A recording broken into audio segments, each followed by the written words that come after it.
Hello, Internet. I'm Scott. And I'm Danielle. And we are here with first looks at the Orlando Regional for First Robotics Competition. Behind us is the game happening right now. In fact, as we speak, they are doing alliance selections for final alliances. So they're running a little late, but that's okay because it means that the opening of the show is a little quieter than it normally is. Yeah.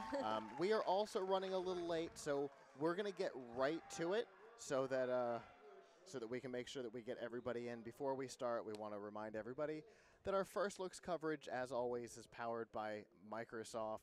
Whether you're looking for a new Surface Book so that you can program your robot, you're looking for VR or AR headsets so that you can experience robotics and stuff in VR and AR, Microsoft has it all. And you can find all of the deals. And remember that students get a 10% discount on almost all products from the Microsoft Store by going to firstlooks.tv/Microsoft. And I know you have been working off of a Surface Surface Pro Pro 3. 3 since I started in college, and it's very helpful, honestly. It's what I do everything on. And I've got my original Surface Pro. I've got a Surface RT, a Surface Book. I probably have too many computers. What do you think? It happens. It happens. And especially when you're in the profession you are. Indeed. And I'm also, HoloLens 2. I'm getting one. There's no doubt about it. I'm going to have one. I've already talked to Microsoft. We're going to do the lease thing. So we'll get the remote assistance, which will be really cool. We'll be able to talk to each other through augmented reality. Cannot wait. That is so cool. Yeah. Can't wait. It's going to be so cool. But all of that is at firstlooks.tv/Microsoft. Well, we have our first guest here. Hello. Hi, how are you? Fantastic. How are you? Doing pretty good. Go ahead and introduce yourself for us. My name is Cale Knowles. I'm a part of Team 4118 Roaring Riptide, first FRC team. And our kind of main theme is lifeguards. So yeah, that's like our little... I can see that. I know when I went by their booth earlier, everyone's got the little lifeguard, the visor. Yep. And yeah, I love your theme. So thank you. You guys do it well. So how have you guys done this competition? So I feel like our robot has performed pretty well. We've been consistently been able to score. Our main focus is hatches. Okay. And even though there have been a few bumps and curves here and there, our team has been able to really overcome and really learn from this experience. So since this is the first interview of our day, can you tell us a little bit about the game and what do you think are the more challenging aspects of it? So with First D Space, there are two main game pieces: the hatches and the cargo. They're from when I saw the game, there have been a lot more hatch bots, and that's really what's kind of like in most of our matchups, we've been matched with hatch bots because there's more of them, which is a little hard to progress through the game. And so even though haven't been too effective in hatches or cargo, we've still been able to practice with hatches. Okay. And so the hatches are the round Velcro pieces? Yep. Okay. I've got some experience with the game. I never know what they're called. Okay, sounds good. Yeah. So the hatches are the round Velcro pieces, and the cargo are like the big orange kickballs. Okay, gotcha. And so the cargo goes into the thing, and then the hatch goes over top, right? The hatches keep the cargo from rolling out. Okay, got it. And so you guys focused on hatches? Okay. Our robot is able to reach all three levels of the rocket, so we're really versatile when placing hatches. And is that where most of the points are distributed? That's where the majority of the points come from? I would believe so because, well, for us, that's our main focus. Okay. Yeah, definitely. So what is your position on your team? So on my team, I'm captain of the chairman's, chairman's sub-team. I've worked on the robot in the previous year, but this year I'm mostly chairman's. Okay. And so what chairman's basically is the culmination of your robotics team, but your outreach, how your team helps others and builds a robot, and kind of like building the robot and beyond. Oh, okay. And it's the big award. Yeah. It's the big non-field award. the people who take on that responsibility take on a lot of responsibility. Yeah, and I'm super grateful for the team that I've been able to work with. They've put in so much hard work and dedication, and I'm just ever so grateful for their help. And even the entire team, where they've, even though like some people may not have even touched chairmans, just going out and doing community service and doing these volunteer events have greatly helped us as well. Oh yeah, definitely. Because without that stuff, you don't have anything to present. Yeah, pretty much. And what was your position last year? So I was fairly fluid. I mostly mechanical. I had, for one competition, I tried out and did drive team. Okay. And mostly working. It was my first year, so I was really unsure on where I wanted to go. So that's really cool that your team worked with you and like helped you figure out where you could go. And this year, with having 13 brand new members and only 6 returning members, we've had to put in a lot of effort to really teach these new students. Yeah. And mentors of our team and even veteran members have put on workshops to teach fundamental skills like mechanics and enchairments and strategy and many more skills. So that means that there are 19 team members? There are 19 total team members. Okay, which is, I think, a little larger than an average. I seem 17 or 18 seems to be about the average. There's the Ninjaneers or Exploding Bacon. They don't count. They're in the like because they're an army. Yeah, they're in the 40s and 50s. That's so you're right there in that sweet spot for team size. Yeah, it's enough to where everyone is able to have a role and to be able to put in a lot of work for the team. And everybody probably gets the opportunity to work on a thing if it's the thing they're interested in. Yeah. Yeah. And what's your favorite thing, working on the robot? Do you prefer more mechanical or more, So I personally do prefer mechanical, but being on chairmans this year has taught me so much. And really, from the beginning of the year, I really didn't expect myself to really go off with chairmans. But by the end of the season, I really have grown to chairmans, and I've learned so much from it that has been able to help me outside of first. And really, awesome. I plan on continuing to work. I do want to work more on mechanical, but I'd still plan to stay with chairmans. What's your biggest takeaway? What's the thing you learned that you're so happy that you've picked up from working on the chairman stuff? Probably just stick with it. It's it's a lot of work, even for like a team of people. So at times there are I've definitely experienced a lot of lows during the season, but I've seen so many more like higher up highs because of just the people working on the team, like accomplishing a major goal, like writing an essay, for example. That's one of the portions, and really just sticking with it because it's worth it in the end. It sounds like a lot of leadership experience. Yeah, it's really get the chance to really delegate other people to work on tasks, and with so many of them, and there's an assortment of things from writing to graphic design to like videography that you're able to find what other people like and kind of disperse them from there. Gotcha. Are you the one who dealt with the actual presentation? Yes, me and one other presenter were able to present it. We originally had 3, but due to family obligations, she couldn't make it. Fair and 2 days before the competition. But But I will say, my partner, her name is Casey, and she's done an amazing job. Like, we had to shorten lines, cut them out, reword them, learn new parts, and I gotta say she's done an amazing job that's awesome. with it. And we presented today, and overall we feel very well about it. Good. That's good. It's you can usually get a little bit of a feel for how you think it went during it.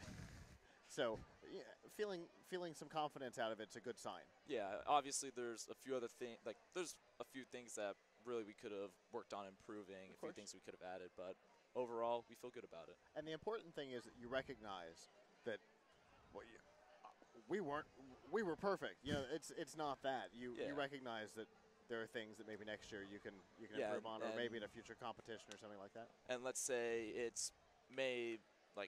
we may not win the award this year. There's always next year, and what's the most important thing out of it is that we've learned so much about it. Like, a lot of the chairman's team is pretty much new members, and I think they've learned so much from it, and so have I too. And that cumulative knowledge, right? Next year, when you come back and you work on it again, and you'll have people who have experience. Oh yeah, well, you'll remember the things that went wrong this yeah. year, and you can improve on that next year. And I also just want to I really want to thank our main mentor for Chairman's, Sarah Parker. She's been such a huge help too, like nonstop help. It's insane. It's always easier when you've there's- got a mentor who's active and really helpful. And she's also been really like passionate about making the students really do all the work because it's really our team is Because really it's about that, yeah, definitely. She'll make suggestions and say, hey, you might want to do this, but she'll always try and guide us to word it in our own like in our own phrase and really just have the students And that's do the it. that's And the if you best were you to- can ask for And a if you were mentor. to decide not to, she's not going to go, well, No. Yeah, There- like you and better or else. live in, it's Yeah. Like she's Yeah, not going to do it that's for great. us. No. and Right. That's great. And that's the most you can ask for a mentor. It's Oh, like yes. that's the best kind of help for you. because not only like the mentor can do it for you, but you're not like in the future when you have like careers, when Right. you have interviews, it's not really going to help you in the future. And, Exactly. and I've learned so much from this. That's Yeah. awesome. So was last year your first year on the team? Last year was my first year on the team. And how did you come to stumble upon your team and join first? So in 6th grade, way back in middle school, our PK Young had a FLL team. Okay. And of course, me who liked engineering and liked Legos, I said, sure, that'd be a perfect way to start out middle school. Sure. And so going through it, students from Rowing Riptide mentored our FLL team, Right. and I kind of looked up to them and thought, man, that would be really cool to do. So when high school rolled around, like, all right, I'm joining Rowing Riptide. Oh, that's And awesome. It's just been a great experience, and I don't think I'll ever plan on leaving First Robotics. Good. Yeah, that's awesome. And that's kind of what we want, you know? Yeah.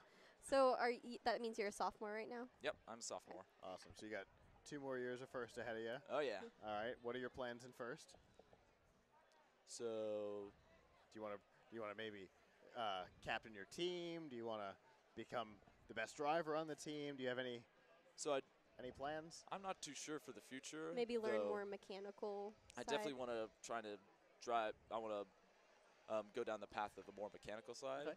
Though I would really like to help lead the team and Awesome. possibly continue in a captainship position. I'll be able to help more people like that. So yeah. Yeah, Absolutely. that's awesome. Well, we really appreciate you coming and talking to us. If do you guys have a website or a Facebook or anything Yep. like that? We have our website, www.roaringriptide.com. We have information there, contact information, and we also have a Facebook, a Twitter, and an Instagram. Okay. They're all FRC Riptide 4118. Okay. Perfect. So you guys are everywhere. Yep. Easy to find. Yep, with All right. our hats and our big red pants. Indeed. Yeah. You guys are definitely easy to find at events. Oh, yeah. For sure. Well, thank you so much for coming and talking to us. Thank you for inviting me. This has been Absolutely. Of this has been a real good time. Good. Yeah, of course. Well, have a good one. You too. Well, that's cool. Yeah, we. I don't know if I've actually spoken with anyone who was like a chairman, rep, Yeah. Well, we have in the past. Okay. At least we spoke with somebody from in the past who I know was in charge of chairmans today, because Oh, we okay. saw her on the way in today. Yes. She was in charge of her team's chairman presentation this year. Oh, And okay. I think she was last year as well. And I think we spoke to her 2 years ago. Okay. That and makes sense. And so it's Gravy. We've known them since their first yeah, season. yeah. I think we spoke to her at her first Roboticon, and it's always fun to see that progression. But the thing that was cool there was that they put a sophomore in charge of the chairmans. Oftentimes, it's a senior that's in charge of that. Because like we were saying, like it's other than on the field, like it's the award, for a team. And it's also because they've only have 6 returning members. so Right. That's another thing to take into account. So, yeah. I mean, it's a really good opportunity for him, so. Yeah, for sure. And now they've got a group of people with experience doing a chairman's presentation who all have a couple of years ahead of them. So Yeah. I think that's good for them to get some experience this year. Of course. So our next interview is here. Hi. Hi. Can you please introduce yourself for Sure. us? I'm Cameron Nichols. I am a senior on team 3556, Get Smart. Okay. So what is your position on that team? So on the team, I am the controls captain. That basically means I just oversee all the programming, wiring, and pneumatic work that goes into the robot. Okay. I would like to Wow. take a second first just to say that I love like how everyone in the team has yes, like ma'am. the shirt and the tie. Like everyone on the team looks like this. Wow. And it's awesome. Okay. Because I mean, I know it's really cool to like express yourself, and there's a lot of the funky stuff, but Uh-huh. there's also like this, like they're Yeah. it's awesome, There's very like, professional. There's like a serious Yeah. side to one of the teams. I Yeah. really like that. He We've looks had- like a Men in Black, almost. We've had this as a tradition on our team as Suit Saturday for several years now, based on the TV show Get Smart. Yeah, Yeah, nice. secret agent theme. kind of Okay, thing. that's awesome. So that's what everyone is there for. It's just Yes, every ma'am. Saturday. Yes, ma'am. That's why we don't know. Normally we're here on Friday. So we don't get to experience that. We usually do our show on Friday, but it didn't work out this year. So that's really cool. And of course, Well, Get Smart is. I thought it was cool. One of the I walked best. up to them, talked to him. But anyways, can you tell us It a little bit worked. about It what? worked, is what she's Yeah, saying. I love it. Can you tell us about like what your position is and like how much you've learned from that? Well, this is my 4th year on the team, Okay. and I've been on controls the entirety of my high school career. This year I was promoted to captain. It really has improved like my knowledge in the programming aspect as well as all the electrical aspects of the robot. Mhm. Like this year I've been mainly involved in the programming aspect, but while also overseeing the electrical and pneumatic side. So, what is your favorite division since you oversee all of those I'd say programming. programs? 100%. So that means you're a senior, right? Yes, It's your 4th year on the team. So that's awesome. You've been in first every single year. I wish that happened for me because we are both alumni. I started like my junior year. Yeah. So I only got 2 years on my team. Yeah. But yeah, so that's really cool. Yeah, for sure. So let's talk about the game this year. All right. What was the biggest challenge for your team for this particular game? Well, this year we are using vision processing software to try Okay. to align ourselves to the different targets. Which is a cool new aspect of the game this year. Yes, sir. And is that mostly for autonomous? Or- It's for both autonomous Okay. and the teleoperated period. So our biggest challenge, sorry, my voice, I was screaming out there No, and you're kind of lost it. everybody understands. Yeah. Yes, sir. So while we were working back home, we had it all perfect, everything was good. But here we're having a few communication issues, some IP conflicts and such. So here our first few matches, we could not get it to work. So we were having to try to line it up ourselves, which is quite hard at an angle like that. Sure. Mhm. Yeah. But we Because- have overcome that. Because And you're dealing with having to watch remotely, yes, sir. and it could be a huge distance. So it's not like you can. Yes, sir. And especially and there's during the physical things in your way. yes, sir. Yeah. Especially during the sandstorm period when the shutters are down, we can't even see the robot. Oh yeah. Yeah. Yeah. I forgot about that part. Right. Mhm. Yeah. So there's all kinds of weirdness that would, like, if you went in relying on that, Yes, sir. not having that really makes it Yes, sir. much more of a challenge. But we do have a backup as well. We have a video camera that streams to our driver station, so Thank we can goodness. kind of see what we're doing. Okay. But of course, it's not as good as being able to see the entire robot. Sure. So if those were your challenges in the beginning of the day, how did you fix those? Well, we've gotten with a bunch of volunteers here that really know what they're doing. They really sat down. They helped us through all these problems. They explained everything to us. We got through everything, and it's working quite Shout out nicely to now. the volunteers. Yeah. Great for job. Sure. And were they event volunteers, or did you go find people on other teams? They or- were event volunteers. Okay. Yes, sir. Cool. Wow, that's really cool too. Yeah. So That's one of the things about FIRST, right? Yes, sir. Is that the volunteers Amazing. could have all kinds of knowledge Yes, sir. about, because I mean, I know Lockheed's got people, and not just Uh-huh. Barry. There's Lockheed's got people here, and I mean, you've got honest to God Yes, sir. rocket engineers here as volunteers. Volunteers are amazing. yeah, definitely. So where did that put you through the day? I know if those were your challenges really early on, did that set you back too far, or were you able to come It back did, where you needed? We lost a few matches in the beginning. We just couldn't line up quite nicely, and we also had a few other issues with how we were like delivering the hatch panels, for instance. Okay. And we actually just changed one of our manipulators there. Now everything's working quite nicely. Okay. Well, that's good. And so I know that things just happened. It sounded like Alliance Yes, sir. selection was happening behind us. Yes, sir. How did that go? We were actually the very last team to get selected. Okay. Yes, That's sir. great. Good job, dude. Thank you. Thank yeah. you. So it may have set you back, but Yes, the sir. recovery made it clear to everybody that Yes, you sir. should be That's on a why team. I lost my voice. Because he was so excited Understood. that they were chosen. That's Yeah. awesome. Yeah. Yes, ma'am. That's great. So at what time? I know the schedule's all screwed up. At what time do matches kick back off? Do you know? Well, I know there's an hour lunch right after that. So after that, they'll. Which is in the middle of the afternoon Yes, because sir. we're so backed up. So backed up. Yeah. Because that was supposed to end at like 12:15 or something like that. Oh, that's okay.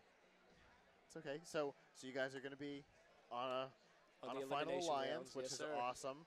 And so, is this the only competition you're competing in, or are you doing another This one? is the only competition, unless we progress forward. Sure, then- sure. Mhm. Yes, sir. But you're not doing South Florida or anything No, like sir. that. All right. So one thing I want to bring up is rumor has it they're going to stop doing those 6-week Uh-huh. boxing. Yes. What do you think about that? I wish it would have happened this year. Yeah. That sounds amazing. It helps teams everywhere, the teams that perhaps don't have enough materials to try to build Mhm. multiple robots. Because I know some teams, they will build 2 robots, one that they actually bag up and one that they sit there and practice with. But majority of teams, I know they will only have the 1 robot. And that's a lot What of resources, crazy though. Yeah. but clever idea. Yeah. sir. It's a lot of Wow, resources. Yeah, it is. Because a first robotics competition team is not inexpensive. No, sir. Because just registering for an event is like several $1,000s. Yes, sir. It's not- 5,000. Yeah. Well, it's good to know that in the 20 years since I was on a team, the price hasn't changed at all. And how has funding been for you guys? It's been okay this year. So for our sponsorshipping, we go around. We visit local businesses all around the community, like mom and pop kind of businesses. Sure. Okay. We go to them. We talk to them about our team, give them information about us, let them talk to us about any questions they have. If they're so willing, then sometimes they'll sponsor our team. Oh, that's What great. a great idea. Yes, So sir. it's I like it's that. really like a community involvement Yes, type sir. situation. I Indeed. like that. And are you guys a high school team or a community-based team? We are a community-based team. Okay. So it's community involvement all around. All sir. around. That's great. So where are you based out of? We're in Lake City. Okay. It's about 3 hours from here, kind of close to Gainesville. Okay. Oh, okay. And do you work out of a garage or a We library? work out of our lead mentor's old house, Oh. which used to not be Interesting. their old house. They used to live there while the build season was going on. So they had all the tools everywhere, the robot in their actual house. So how does that work, though? It's an old house, so they still own it. Yes, they still own it. But And they is also it have just No, they- empty? No, they just break in on They're Thursdays. squatters with robots. Yes, so they still have, they still own the property, but they Right. also have another house as Okay. Oh, well. okay. So they still own that house with an additional house that they actually live in now. Okay. So do you guys have field elements or? We do. We build our own out Okay. of plywood. Yeah. We work with the Amrock in Tampa, and we have handmade plywood sir. From pieces. local teams. Yeah, from local teams in That the helped us in build our them, yeah. field. So. I can totally appreciate that. How has it been kind of translating from the handmade parts and pieces to the corporate built So we pieces on have the noticed some changes here. In fact, that's why we had to change our manipulator. field? Okay. Because the plywood, it doesn't really give too easily. Right. But the Lexan out here, you hit it and it can gives a bend, lot. it wobble. So with our manipulator we're using to pick up the hatches, the plywood, it wouldn't give at all, right? We'd hit it and Uh-huh. we'd get it every time. The Lexan will bend back and prevent us from actually grabbing it. Okay. Oh. So it was putting you out of your safe zone. Yes, sir. Oh, fascinating. Okay. And have you dealt with any like I know with a lot of the teams there's little imperfections in the size or the exact positions. Has that caused you guys any problems? Not too much now. Okay. Our actually fitting in the frame perimeter, we are real close. We actually have to pick up our manipulator and actuate some pistons to get everything into position. Okay. So we fit within our starting position. It's great. I mean, it works Yeah. for you. Whatever it takes, right? Whatever it takes. Yes, sir. So you're a senior this year. What are your plans after after high school? I actually am going to be attending this school here at UCF Awesome. That's next awesome. semester for a dual major in computer science and electrical engineering. Oh, so you get to like do everything you did in robotics. ma'am. That's cool. That's exactly why I chose that as well. See, Very cool. when I first joined the team, I really was just planning on like programming, like computer science, to be like a hobby. But this has really piqued my interest in it, and I learned that I really enjoy this, and so I've chosen to do computer science. And after this year, I've learned that having a knowledge in the electrical side of things really helped with the programming as well. So that's Oh, why I yeah. chose the dual major in computer science and electrical engineering. So what are you looking forward to in the future? Like, what kind of job would I will be optimal for you? I want to be working on robots just like we do here, automated systems, that sort of thing. Awesome. That's really really cool. cool. Yeah, definitely. So First has definitely had an impact Yes, on, sir. on your plans. A direct impact. Because I love that, because you manage both the electrical side and the computer science Yes, ma'am. side, and now he's actually doing those two things. So I think that's really cool. Yeah, for sure. I always love to hear that because it's the same story for us, and it's always fun to hear other stories of other first students Yes, who are sir. like, oh yeah, it absolutely changed my plans. And not necessarily towards engineering. I mean, we've got a team member who, because of first, is going for a business degree because she ran the business side of the team Yes, for sir. so long. She's getting a business degree now, and that was totally inspired because of first. So it's always great to hear. You're going to stay involved in first after Yeah, you graduate, that was- though. Yes, I Yeah. do plan to. Excellent, I plan to help out with like local like FLL teams. awesome. Oh, Right cool. now, this is my 4th year of being a mentor for FLL teams, as well as going around the Wow. community and volunteering. Were you also part of FLO before?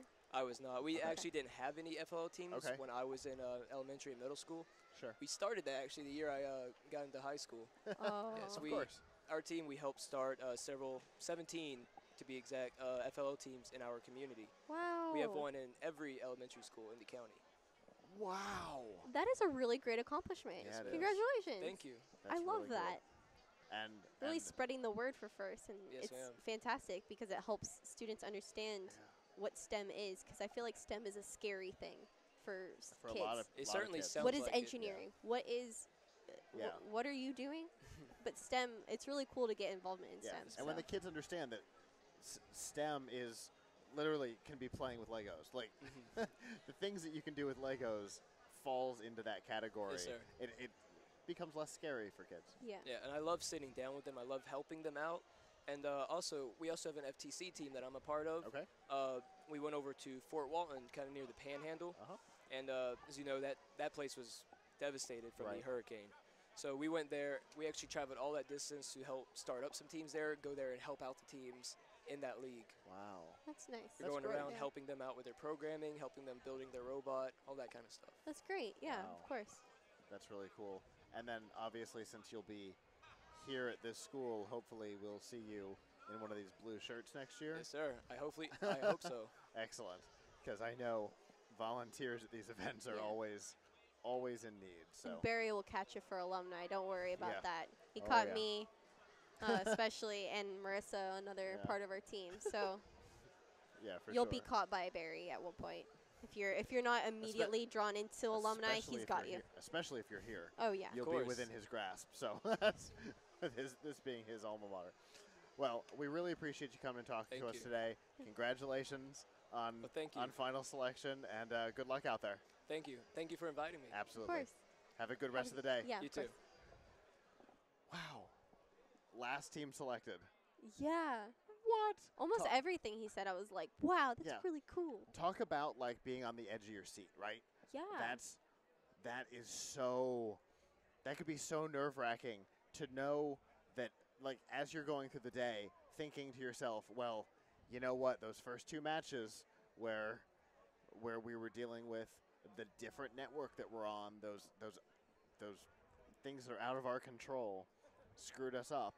Oh, Mm. it may prevent us from making it to the finals. Oh, and then being chosen last. Oh, the butterflies. Yeah. I can- Definitely. I can, and like I can understand why his his voice voice is was shot. gone. There's definitely a lot of emotion. A lot of in that. excitement, a lot of Yeah. and like almost on the verge of like, oh man, Yeah. and then Espe- What they say? Especially for a team where this is the only competition you're doing this season. That's always rough.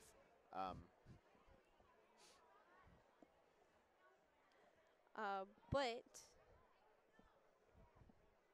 anyways, our next interview. Nope, it's not. It's not. He's got to get it right. I can't hear you yet. You're invisible. I haven't introduced you. You're not here. But anyways, our next interview is actually here now, so you're no longer invisible. Can you please introduce yourself for us? Hello, my name is Michael T. Smithmap, and I am part of the AMRAC family community that's started up right now. Yes. Can you tell us? I mean, I know we know what AMROC is. And in fairness, a lot of our viewers have heard of this.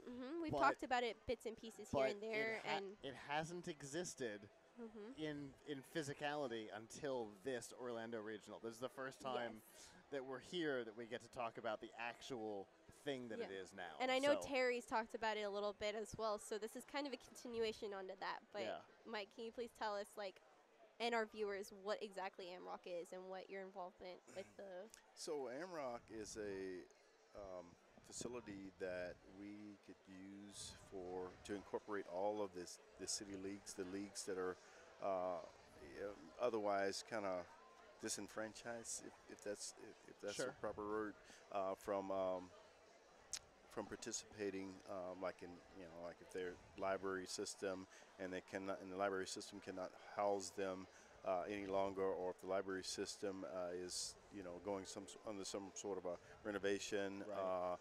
They actually have, it's almost like a park. Everybody can come to the park and participate at the park. That's It's a great way of thinking about it. Yeah. I hadn't thought about it that way, but it really is. It's an engineering park. It's an engineering park. Yes. Wow. Sounds like fun. It's the rock. And it's the AMROC. So there's. I know there's support for Lego League and First Tech Challenge and First Robotics Competition. Yes. And there was just a scrimmage match like 2 or 3 weeks ago. 12 teams came in to scrimmage there. They get to test out their skills, their robots, and also have a community gathering to get used to each other, because they can actually bounce off each other in regards to technology and know-how, technical know-how. And one of the things that I really like, especially for First Robotics Competition, because these pieces back here behind us are massive. And this field, if you've never seen it, this field behind us is literally the size of a volleyball court. It is huge. Not every team has the ability to have a field. Very few teams have a full field. Right. And a lot of the teams build it. And a lot of teams don't even have the components. They're literally building their robot in the dark. They don't have the field pieces. Right. But AMROC has the field pieces that they can come, if the school doesn't have the resources, to have one of these, 12-foot tall rocket ships back here. Because I'm telling you, these pieces are massive. If a school doesn't very have intricate as well. the space or the resources, AMROC has those parts for them to test on. Well, absolutely, and it's like almost a third of the size of that field out there, and so we actually get the feel. In regards to using the field, we get the feel, FEEL, of everything that needs to go on at the AMROC. Yeah, and I know at the scrimmage, because I was there. I was there. There were a couple of actually everybody in the room right now. All of us were there. Yeah, we were all there for that scrimmage, which was really cool. There were teams from Ocala, we had all kinds of teams there, which was really cool. But there were a number of teams who had based their robot on climbing, which is something that this game has brought back. We don't always see climbing on a First Robotics Competition game, and they've brought it back this year with an Olympic style podium on each end of the field. And there were a couple of teams who had based their whole on-field performance on climbing, but didn't have the podiums to test on. And Yeah. so the scrimmage was literally the first time that some of those teams had gotten to test their robot. And I mean, there was the one that we watched. That grabs the thing inside and flipped up. And the first time, like, parts came off of it, and they're like, well, obviously That didn't that work. wasn't it. Yeah. And they figured out that they were going to have to deal with a slowdown at the end because they realized that as they were There's flipping too over, much. they were just going to go boom and smash their robot on the podium. It was So- awesome to see. So they may not have figured that out in time and may have done damage today or yesterday if they hadn't had that opportunity. So Right, I mean, absolutely. what a great community Absolutely. Yeah, opportunity. and we have that for FRC, FLL, and First Tech Challenge, Yeah. FTC. Yeah. So, I mean, full fields. yeah, full fields for So each the of those. First Tech Challenge, there's a full field. There are Lego League tables, all of it. With all of the materials that any student may need for those, for their competition at that season, because we rebuild it, or we have Yeah. community teams or other teams that may be able to build them for us or work with us to make sure everything's up to date. Well, and not only that, back in the background of the field, we have labs that we can actually work on our robots. We have workshops back there Yeah. that work on our robots, and then bring them back up front, and then just run them through our trials and our Yeah. competitions or our trial competition, mock competitions. So the AMROC Center is actually called a Fab Lab, and that means like a fabrication lab. Can you tell us a Yes. little bit about what that aspect of the center will do? Well, the hopes are to make sure that we have all the resources in the back to do the development of the robots, any kind of electronic apparatus that we need to actually work on back there without interrupting the front side. So they're two separate spots. So you can basically build your robot in one section and participate or simulate your Yeah. robot in the front. So it's a little bit similar to the setup here, right?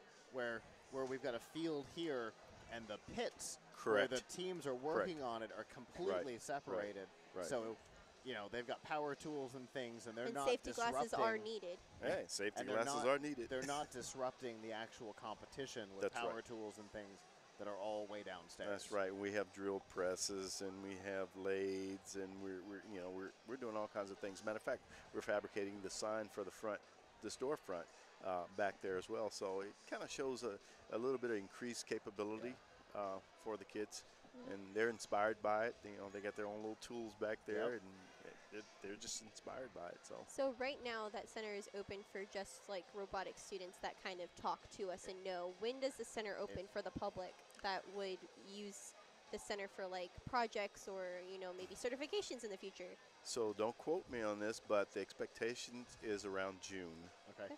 Around June of this year. So it's coming up quick. Yeah, it's coming up quick. It's not as it's not cheap to do this, under the auspices of a 501c. So we depend on a lot of grants and support from the communities. Okay. We do actually have USF helping to support us with some things, and we have some other support out there that I don't know the exact names of them, but there's a lot of support out there. Sure. And we're hoping to get a little bit more support so that we can open up as soon as possible. So We've so started. that's a great topic right there, right? Okay. So what I know that the field was paid for by the FRC field was paid for by a grant. Mhm. The First Tech Challenge field we already owned. The Lego League field technically we already own. But staying having a facility, having a physical place costs money. Yes. And obviously tools are going to be needed. So Yes. if people want to participate, if people want to help support this endeavor, how can they do that? Like, what is needed right now? ffcdi.org, I believe, is our website, Uh-huh. and so there's a PayPal feature in there that they Okay. can actually support. So you can from donate. there. Or you can donate in-kind donations. You can come in there. We need more volunteers, so that's Sure. that's a good thing. If you have a shed in the back and you're not using tools, why let them sit back there? bring them out for the kids, because Okay. ultimately it's going to affect their growth, and ultimately from there it's going to affect the businesses, because if Right. they come in already prepared, know what to do, wear safety glasses, wear safety shoes, Right. understand the features around using shop machines is great. And these guys they're geared for college, but they're going to have College Plus, Yeah. And that website also has contact information, so I'm sure if you want to donate some of those materials and not just, funds for the center, you can also contact the contacts on the page for that. Okay. Correct. So I know that there was a big donation recently of 3D printing filament. Yes. There's like 20 or so spools of filament on that back wall back there, and I know there's more You can put it on. than that coming. That was the mini. The larger most That was is a about tease. 200 and something packages of filament, where the person that was donating, or the organization that was donating it, was they just asked us if we needed it, and they had outgrown their system to Okay. use it. So Gotcha. I mean, why throw that away? Right. Right. Could end up anywhere, in a landfill, in the sea, or whatever it is. Hopefully not, but And there's no sense in that. we recycle. Right. We're not too proud to say that we recycle. So Upcycling. upcycling, yes, upcycling. Yes. Taking something that would normally just be heading to the trash and turning it into something new. Right. Yeah, that's really great. And Right. so I would imagine that at this point, since the project is still fairly early stage, that basically just about any tool that somebody might have available to donate, we would at least be willing to have a conversation on. Absolutely. I mean, bring it in. Like I said before, we can use volunteers to actually teach, train on those tools. Even if they want to help us to accomplish a goal, they can actually come in here and work, use those tools to work on to achieve that goal. So, it's kind of like open source, if you will. Yeah. You know what? Of the whole community. Of the whole community. Not Right. just of a thing. Right. Yeah. Right. I love that. And so where is the facility located? It is located in the University Mall on Fowler Avenue in Temple Terrace, Florida. So it's like 2 blocks from USF, right? If that. If you were to make enough noise, USF would hear you. Oh yeah, definitely, definitely. They're going to hear from us one way or another. That's what I figure. We pound the pavement. We have Roboticon down at the USF, right? So they know that we're there. There's already a relationship there. Yes, and they help us in great ways, in very great ways, and so we look forward to working with our communities, because this is all about the communities. We're trying to develop the communities. It's not just FRC or FTC just in a little capsule. It's about the community, developing those communities so they can be productive in the world. Yeah. So and it's not even just on the engineering front, right? Like right. I know that last week there was a kid who just while somebody was there working, just kind of walked in and said, "I see there's a sewing machine out front. Are you going to be doing sewing classes?" And Terry's like, if we can get somebody to do it, yes, we absolutely want to do sewing. It's not just engineering or machining or. No, it can be. I mean, we might have someone that needed to help us with the books, an organization or whatever, whatever it may be. Maybe some kid wants to be an accountant. Right. Sure. Maybe a kid wants to be a supplier management type of a person, and he goes out and get this the required materials for a particular project. Hey, that'd be great.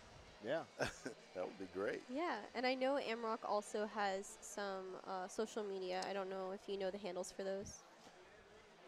I think one of them on Instagram, they post always all the of time. the new projects that they're God. working on. They post updates that's going on within the community or within the center. So Talking about the sign from Yeah. earlier, I know on the drive here this morning, I saw photos from yesterday that were posted of of the sign in progress. We I were know. working it, yeah. And I think that Instagram account is AMROC Amrock Fab Lab. Amrock Fab Lab. Yeah, Yeah, Amrock. Amrock Fab Lab. Speaking of which, they're watching right now, so give a shout out to Terry. Hey, Hi, Terry. Terry. We're missing you over here. And just for reference, for people who have watched this show and our coverage of the Orlando Regional for a long time, this is actually our first time. Even me, who's been involved with First for on and off for over 2 decades, this is my first time at this event without Terry, Yeah. and it's really weird. That's, It's I asked that strange. earlier. I was like, is It's completely strange. Yeah, I We asked miss you, earlier Terry. if Terry was going to be here, and once they said no, I was like, oh, she's not here? It's so weird because she used to be the regional director. She was in charge of this event for a number of years, and then she works with the First robotics competition team that I believe you were referencing earlier that is going to be moving into Amrock for a while because their library is under renovation. Yes, and what was that team's name again? Ohm? Edgar Edgar Allan Allan Ohm. Ohms. Yes, that Yeah. team Which- is going to be. Which last time, as we were driving over, I got an update on them that they were above some of the long-standing teams on the rankings, which is really good. I don't know where they are right now, but wow. that's really great. So she's been involved with them, so she's been here for years, and it's weird to not have her. So I'm glad that she's out there. Yeah, she's watching. Yes, Watching. yes. She Hi, can Terry. see us. But Hope you got all the pics. but we definitely appreciate you coming and Yeah. talking to us today Appreciate it. because getting that update on where Amrock is today is really exciting because I know Terry talked about getting the grant for the field like 3 years ago. She's And- on fire. And so, every year we've gotten these updates, and now there's a physical place, there's an address. Yes. It makes it super real. So, It's going to happen. It's going to happen really good. Yeah. And, I talk about to people all the time, and no matter who I meet, and I'm on the fast track of learning all of this because although I've been involved since 2006, it was from a corporate level, it was from the Boeing level. And now that I'm retired and I'm joining the team here, I get to the user, Yeah. user The other side of friendly. Yes, oh, definitely out of it. that's fun. It's scary. It's Sure. scary. It's scary. It's fast. It's furious. And like I said, it's going to happen. We're gonna make sure it happens. And I'm gonna do the best that I can to support all of the effort. Cool. Definitely with Terry and Steve. They're great people. Well, and, I know that. And Michelle. Yeah, and Just saying. we got another board member Yes. that runs our control room. well, the we got Joanne Dave. We got and- Dave as well. The you know. disembodied voice that you hear sometimes It's is just actually me. a board member as well. So.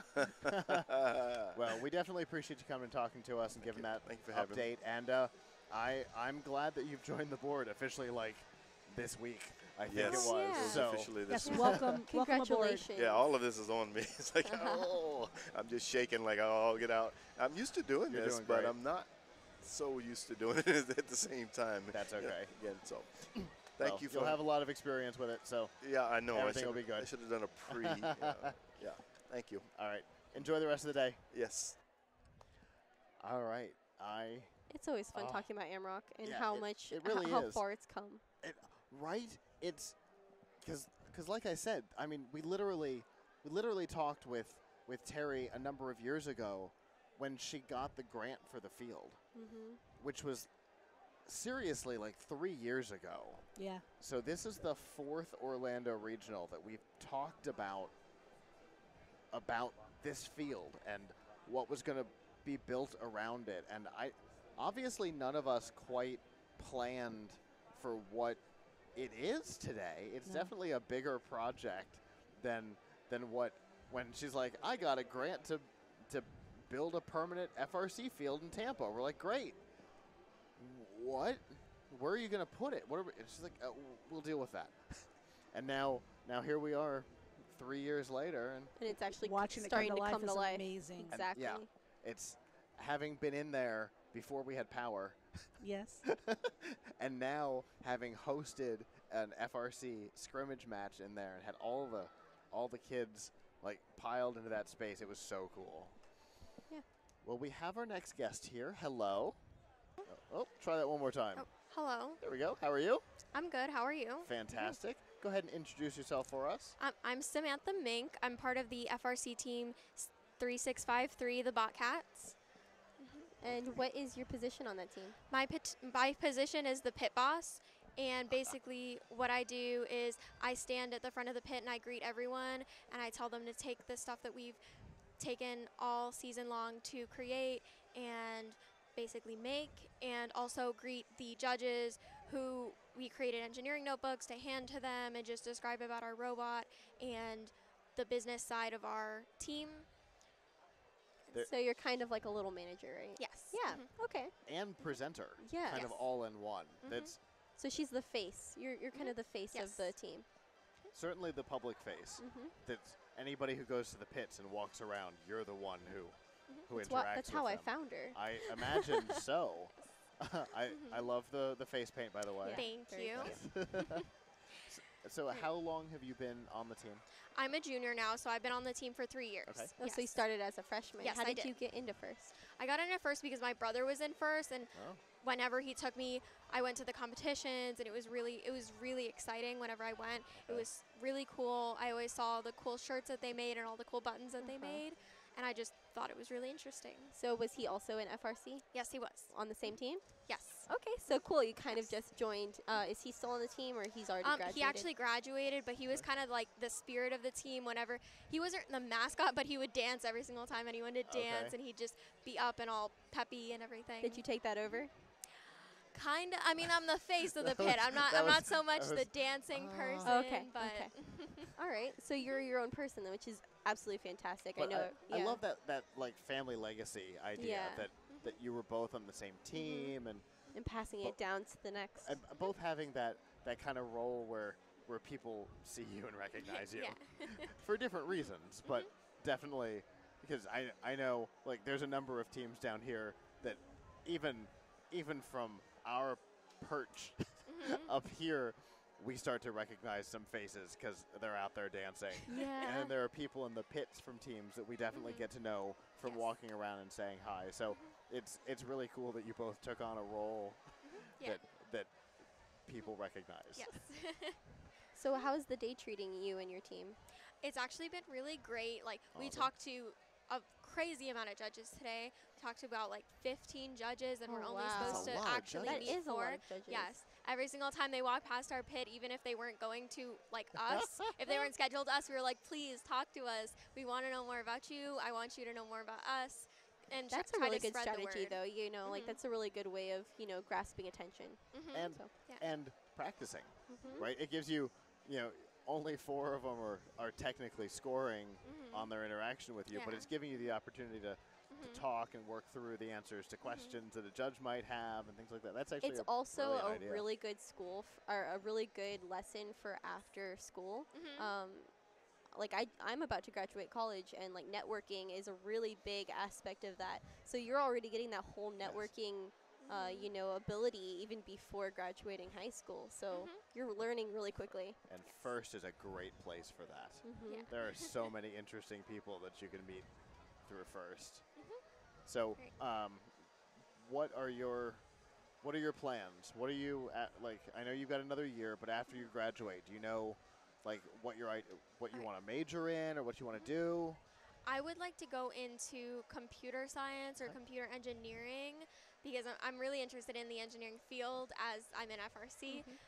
But in addition to that, I'm really interested in psychology, Oh, where comes the face background, where I want to talk to people and everything. So I wanted to kind of do artificial intelligence research to work the two together. So like coding games or just Wow. different coding to incorporate how the human thinks into like an engineer. that is actually a really great focus, Wow. and you could do The- a lot of side projects with that. Yes. Just The saying. idea of incorporating human psychology into AI is fascinating. We actually talked with a company last year who is early on in making AI that thinks like critters. I mean, what was it? I think they were up through like a a fruit fly or something, like not far, but the whole neural network was designed around the design of how an animal thinks, and so being able to bring that psychology into that would be fascinating. Wow. I agree. How did you decide that was a thing for you? So my brother did go up to college, and he's been kind of tweaking his major, seeing what's interesting, and also the college that he goes to, North Carolina State University, they're big on math and engineering and the AI field for research. So in looking up different professors that work there, a lot of their research is AI based, and I started getting very interested in psychology. So but I didn't want to give up engineering. So I was like, I need to make the two work together because I don't want to leave either. That makes sense. I like that though. Yeah. And it's a really cool middle ground. Now, has your experience in FIRST influenced that direction at all? Yes. Well, of course, before going into FIRST, I was kind of like into veterinary, but then I realized all the possibilities in the STEM field, and also building the robots. It was a great learning experience. I was just amazed, and especially getting to know other people in FIRST, and the whole social network that's going on. Yeah. Found it really interesting. There's definitely a lot to pick up, even like when you're not dealing with the physical robot. Even if you're the business manager or the outreach director, or there's so much that can be learned just walking around the pits. Yeah. Some of the other engineering notebooks that other teams have created, I'm just amazed at the complexity of them. Like, I mean, ours only has like 20 pages, and I see others that have like hundreds of pages in them, and I just flip through it and I go through their whole life story, and I'm just amazed by all the progress that they've accomplished. It's essentially the story of the team, right? And even more important, it's the story of the robot, right? Because an engineering notebook, theoretically, you should be able to, if your robot were destroyed on the way here, you should be able to build it again when you get here based on the book. And so, that can be fascinating to read. Yeah. The journey of a robot from concept to the thing that's competing here today. And that also means you're doing your job. You're really going out there. You're pursuing other teams. You're trying to learn more about other teams, and that's really great for character building as well. So that's really cool. And going back to college talk, were you hoping to go to that same university that your brother? Yes, I was. That's my top choice. Okay, yeah, Awesome. because I was just I was just wondering, because I know you were talking a lot about their AI with that university. So we wish you all the luck with that, especially. Thank you. So let's talk about the field for a minute. How has the day been, or the weekend been for the team? So our robot is very simple because the build space that we have just moved into only has a couple of power tools. Gotcha. So our robot is made completely out of like just like metal bars that were chopped up. So we have an arm, and we can't. So we can do all of the bottom level hatches and cargo, and occasionally but less reliably second level cargo, as well as climb to the second platform by like moving our entire arm, because it's like attached at one of the sides of the robot, and it flips up and down. If we flip that onto the platform and then continue extending it, it'll push us up, and if someone gives us a little nudge, we'll be able to gain traction and pull up onto the platform. And is that your strategy? That is our strategy. However, we did. the climbing is something that not a lot of teams even tried to attempt. It's advanced. Yeah. So the fact that you're able to get up onto level 2 is pretty impressive. So Yes. good on you there. Right. You were going to say, Yes. however, when we were not completely done with our robot when we came to the competition, because we built 2 robots, and we were trying to perfect the practice one before coming to the final one that was all polished and pretty with the red and black colors. Understood. And we had a couple encoder problems on our robot for the arms, so a couple times it was malfunctioning.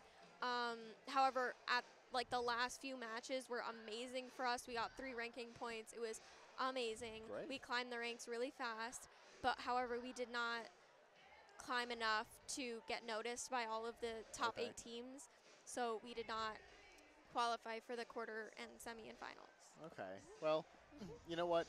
You came in, like you said, with some problems. You overcame the problems to the point where you were able to actually climb the ranks. Yeah, that's an accomplishment, and that's really what it's all about, right? Yeah. Is being able to recognize problems and try Yeah. and overcome them. And now you know a lot of that. engineering. You know a lot of that for next year as well, because As well and as also the future competitions. yeah, and I was next going to ask that. yeah, and next year they're starting right. Next year is when they're Yes. starting without bagging up your robot Yeah. after 6 weeks. Mhm. So do you think that would help? Like if that happened this season, do you think that would help you guys out Si- for that? Significantly. We actually built the Okay. practice robot because in past years, we never had enough drive time, so we That makes would sense. basically learn how to drive the robot the first match, because we have a few problems, we have to fix them, and Sure. we don't do many practice matches. So the first match is when the driver actually drives the robot, and they're like, "Oh my gosh! Like I Right, don't yeah. know this. I didn't expect this to be this way," Mhm. and they have to adjust only during the match. Yeah. Which is obviously not ideal. Now, Yeah. you mentioned future competitions. Yes. That means that Orlando's not your only one? It's not. All We're right, where also else? going to South Florida, Excellent. which we have in the past won, so we're hoping to follow that up. And since we're a little bit more in tune with our robot as well, some of the judges that we've talked to gave us some great ideas as to a couple pamphlets or a couple papers that we could start printing out Oh, in okay. in preparation for that competition to hopefully get Great. nominated for an award. Awesome. So you've used this event as a bit of a debugging event to be able to then like rush South Florida hard. Yeah. Awesome. That's great. Well, good luck with all of that. I know Thank you. that's a lot of accomplishment Yeah. though. That's in like 2 weeks, right? 2 or 3 weeks? It's actually the following week. Oh, it's next week? Yes. So we only have Monday and Tuesday to work on the robot and actually Wow. get things done. That's way closer together than I thought. That would Yeah. explain why Sandra was up here working like a maniac earlier, Yeah. since her event's next week. Yeah. Well, that's really cool. If people want to find out more about your team, how is there a way to do that? Yes, we have a Twitter account. It's at Botcats, and that's it. Oh. And then we also have a website that's botcats365.3.com. Okay. Awesome. Well, cool. Yes. I really appreciate you coming and talking to us today, and definitely good luck in South Florida next week. Thank you so much. Nice Absolutely. to meet you. You too. Oh my goodness, that's it's always rough when you get to an event and you're not 100% prepared for it for whatever reason. You know, you're always going to get there and something's not going to work. That's just the nature of the game, right? You've been on teams long enough. You know, you get there and something that has always worked doesn't. Yeah. And so you've got to spend some time dealing with, you know, maybe the Wi-Fi is different here than it was back at your shop, or, you know, whatever the thing is, because that was the issue with the vision thing from earlier. Yeah. You know, you get there and the network's set up differently, or you're working on a specific port and that port is blocked, which I know the Wi-Fi here has those problems. You know, we can't use the school's Wi-Fi to broadcast because YouTube is blocked in the building. You know, weird things like that. Yeah. So, you know, you can't control that. You get there, you have to overcome that. And so, you know, they spent today overcoming that. So that's Yeah, and that that's was really great. absolutely incredible. Well, our next guest is here. Hello. Hi. How are you? I'm good. How are you? Fantastic. Go ahead and introduce yourself for us. Okay. Hi, my name's Kaylee. I'm from Team 79 Crunch. And what is your position on that team? I'm the Vice President of Marketing and Community Outreach. Ooh, Okay. sounds like a lot of fun. It is. It is. I get to lead a lot of the demos, and since we do a lot with younger kids, that's super exciting. What do your demos look like? We bring our robot from Steamworks, so we bring Okay. all the wiffle balls and the gears.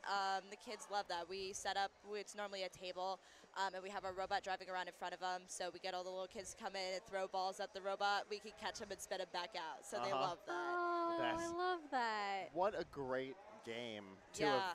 have focused your outreach stuff on, because the styling of that one was really cool. It was fantastic. And yeah. the components were easier to transport. Yeah, better than Power Up, where you have the milk crates. Yeah. Or the garbage cans from Recycle Oh, Rush. my goodness. Yeah. this. The pieces from that one are way easier to deal with. Yeah, definitely. And the ability to catch them and spit them back is a great demo. Yeah, our robot could hold like over 70 of the fuel balls. So, yeah, it was a lot. Wow. Yeah, it was That's fun crazy. to watch. It had earlier in the year, but we did a lot of competitions that year, and earlier in the year, it had a lot of our teams called it like this popcorn effect, where it shot up multiple balls at the same time, so it just kind of exploded out. I remember that. Do you? Yes. I absolutely remember that when you said the popcorn effect.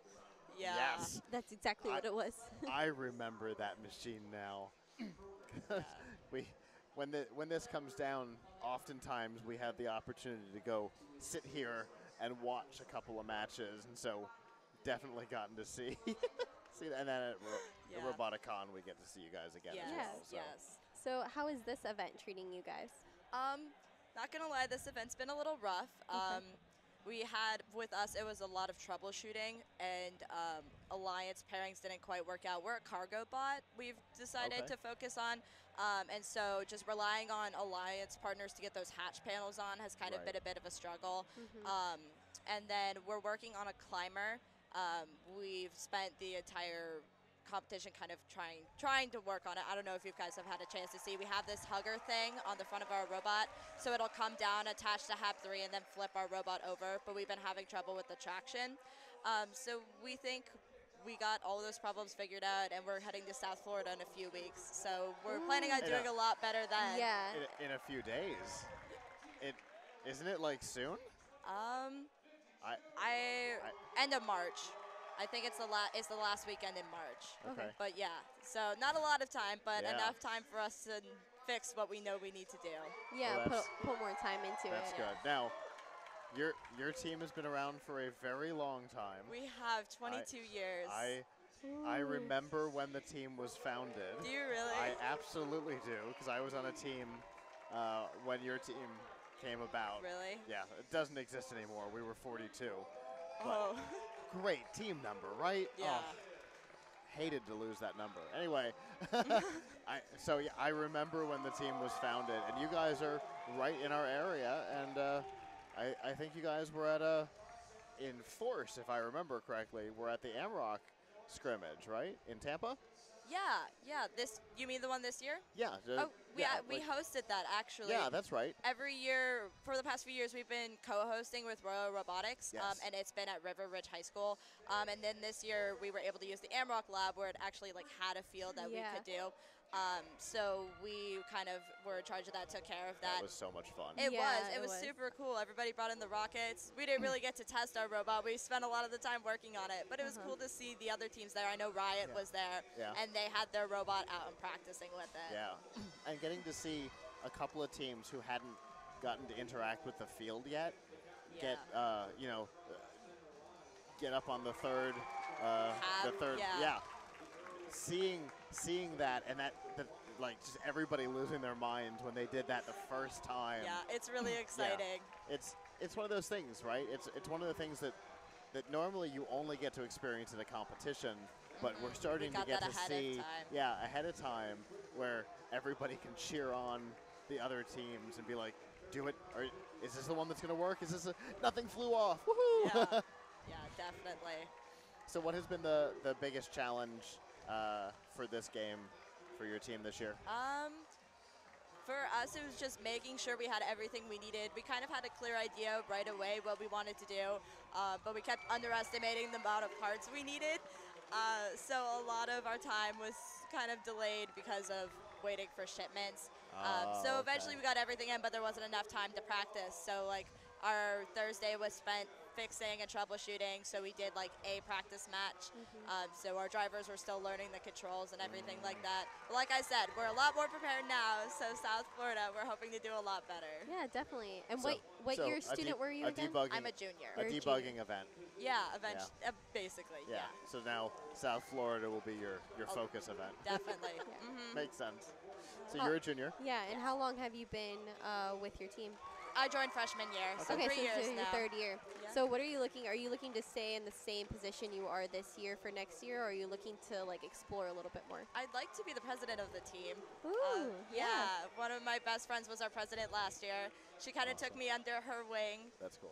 So I'm going to try for that next year. Yeah, Okay. that's my goal. And what kind of roles will you be taking? With that, our president normally kind of swims through everything. I work with a lot more of the business stuff this year, chairmans and marketing, and that obviously marketing and community outreach. So I'm hoping to still kind of focus on that. And then I'm in the pits all the time being on drive team, so I have like the mechanical experience which I think will help me make sure that goes as smoothly as possible. And with no bag and tag day next year, that'll be really exciting. Yeah. We'll have even more time to work on it. Right. Yeah, definitely. There's no stop build. Yeah, that's the most stressful part. Yeah. And I understand where that idea came from. Right. Yeah. At some point you have to ship a product. Yes. If you're trying to build a product, at some point you ship it off and customers interact with it. But 6 weeks. Yeah, but 6 weeks is such a short period of time. It is. And the things that you're being asked to do today in 6 weeks, way more than I was asked to do in 6 weeks. So it's And an engineer would take, a year, yeah, exactly. more than a year to deliver.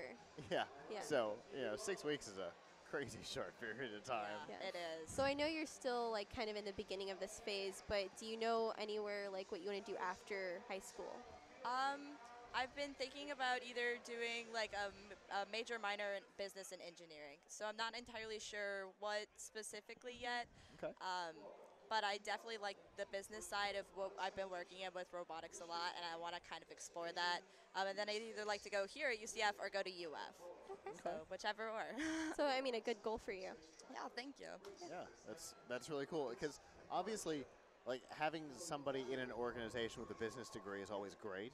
But if that person also has at least a working understanding of the engineering, it makes relating to the team so much better. I've worked with business people who do and do not have engineering backgrounds, and it's way better to deal with somebody who knows at what's least going has an idea of what's happening around them and the things that they're asking people to do. Yeah, definitely. Yeah. Oh, that's so funny. So how many team members does Crunch have this year? I think our current count is around 46. Yeah, that's what I was thinking, was that you guys had a huge team. Yeah, we're a big number. I don't know if you've seen us in the stands. There's a lot of Crunch Blue. I was going to say, Sure, we could find them quickly. yeah, We're right in the easy to front find up right there. up front over there. Yep. Because that blue is very distinct in that It sea. is, yes. And you guys are usually kind of right. We do. there. We're normally the first people outside the arena. We've been getting here at like 7 every morning because we want those spots. Yeah. They're There's no sun up. dedicated. There's no They're sun up when we get here. Dedicated. That's funny. That's incredible. I know you guys are usually there, and Bacon is usually there. the Like back. that's That's kind the of spots. the normal. If we're looking, like if somebody were to send me looking for you guys, I would have just assumed that you We were were there. Beeline there. right there. It's like, okay, they're there. Because you usually are. Yeah, definitely. So How does- is it to manage that many Yeah. people on that team? It's not that difficult. It's just a basic, everybody likes our leadership team, and if there's that respect there, it's really easy to get people to kind of follow along. Everybody's kind of picked up a role on a team, like filled a niche. And we have sub-teams. So mechanical reports to one person who then reports to the president, and then Okay. electrical reports to one person who then reports to the president. That And makes they're sense. in charge of those specific sections. And so that way it's easier for mechanical students to learn how to use our machinery, electrical students to learn all the basics of electronics and everything they need to know. Okay. And then they can be responsible for making sure everything gets done. I really like that since you have so many students. It's almost like its own like organization Yeah. where it's like you have these different levels Yeah. within it. And then I would imagine that the heads of the departments are the ones that interact with each other to deal with, like, Yeah. obviously, mechanical and electrical have to work pretty Together, close yes. together on a lot of pieces. And I would imagine that the heads of those two teams are the Yeah, ones they that work closely coordinate that. together. Okay. Yeah. Does your division have a lot of students with it? Or are you like the only one with marketing? I'm the head of the marketing, and marketing for us basically encompasses everything that doesn't work with the robot. Right. So we have Spirit, Scouting. We added a graphic design sub-team this year. A lot of students great. were interested in that. Yeah. So you have a very big group. We within do, you. and students are allowed to join more than one sub-team. They can pick Okay. our core, our mechanical, electrical, and software. So they pick one of those, and then however many not robot-based sub-teams they want to be in, they can. Okay. So I'd say about half of the team chooses to participate in not robotic-related great. things, which is very cool. Yeah, we have an annual report that we do every year that involves a lot of Photoshop and graphic design, and a lot of students have Okay. been picking up that. So that's exciting. I would imagine it also makes like outreach events and stuff easier if you've got more people who want to be involved. Yeah, it does. Well, everybody participates in our outreach. Okay. Whether or not they can make it, obviously they choose what events they want to go to. But we always take the time to highlight everybody, like their position on the team and what they do, so that way everybody who's there can kind of learn that we aren't just a team that builds robots. We do more than that. We write Right. a chairman's essay. We do market our team to people. So that's important to share when we're talking about FIRST. More than robots, Definitely. right? More Yeah. than robots. I love that. That's great. And so you're here now. You've got South Florida soon. Are those the two that you guys are Those are the competing two in? we're Okay. doing this year. Yep. Very cool. Yeah. And obviously you've built confidence this weekend to go into Definitely. South Florida. Definitely. So that's really great. We're going to be a lot more prepared. Yeah, we were literally talking about this before you came on, that, that's just the nature of the thing. You It get to a is. thing, and something's not going to work. There's something that's out of your control Yeah. that's going to get in the way. One team was talking about how the network was screwing with their vision because the IP conflicts and stuff. So, Yeah. when you're in your controlled bubble, everything works fine. But as And soon then as as soon as you get as soon here- as you get out of your bubble, it's like, oh, well, I didn't think about the fact that wasn't going to be in my control. Yeah. Okay, how do we deal with that? Everything for us has been described as theoretically. We have the plans, and theoretically they should work, and then as soon as we get on the field, maybe not. Theoretically, Yeah, yeah. it took us a while. Our first practice match, we weren't able to connect in the beginning. It said we had no code, and then as soon as they ended the match, we instantly connected to the field. Like, we don't know what really happened, but that's just something, yeah. It's magical down there. It Some is. things just happen. Some Definitely things, is. Yeah. There's there- no telling. There's definitely a little bit of magic that goes into FIRST. Yeah. Well, thank you so much for coming up and talking to us. If people want to find out more about your team, how can they do that? We have a website, teamcrunch.com, and we also have Facebook and Instagram. Our Instagram is Team79Crunch, and our Facebook, I'm not entirely sure of the username. If I you think go- it's on the form, right? Yes, it is. I I don't use I actually Facebook. think it's Crunch 79. It might be. It's like Eastlake High School First Robotics Team 79 Crunch. It's something really The long. name is really long. I think the username is just Crunch 79. though. Okay. I'm not sure. I don't have a Facebook. I just get my Okay. information from people who do. Fair enough. Well, thanks so much for coming and talking to us. Of And course. have a great South Florida Thank you. regional. Yeah, Thanks for having me. Absolutely. Oh, that's that's so funny. Thank goodness that they're competing in more than one. Because it can be disappointing. Yeah. It's one of the things that that we've talked about this before, that First Tech Challenge has that's different from First Robotics Competition, is that you don't compete in one, you compete in 5 Yeah. before you even leave your little group of 20 teams Yeah. that you normally play with. to move up and then to move up and to move up. You get a little bit more experience. There's a storm. There's something going on behind us. So that if you have one competition where something goes really wrong, it's okay. Statistically, you can work it out if you have really strong other competitions. Definitely. But first robotics competition doesn't necessarily have that. You know, if your Saturday morning is rough, it can really affect you. So. Well, our next interview is here. Hello. Hi, how's it going? Can you please introduce yourself for us? So I'm Samuel Cabrera. I'm the lead builder and the driver for Team 5557 BB Raiders. BB Raiders. I think we've talked to them before. Yes, indeed. Yeah. I love the team name. I think we're all fans of BB-8 and Star Wars. Ironically enough, this team started 5 years ago, and so most of the people graduated, and most of the rookies, which is there's 3 seniors, and the rest of it's freshmen and sophomores. They haven't I think 5 have watched Star Wars. Aww. So we need catching up. Yeah. And are you a senior? Yeah, I'm a senior right now. What is your position on the BB Raiders? So I was the driver for the competition, and before that, I was the lead builder and designer of this year's robot. Wow, a lot of responsibility on you. Yeah, it's been busy. So what was, from a design perspective, what was the biggest challenge of this game this season?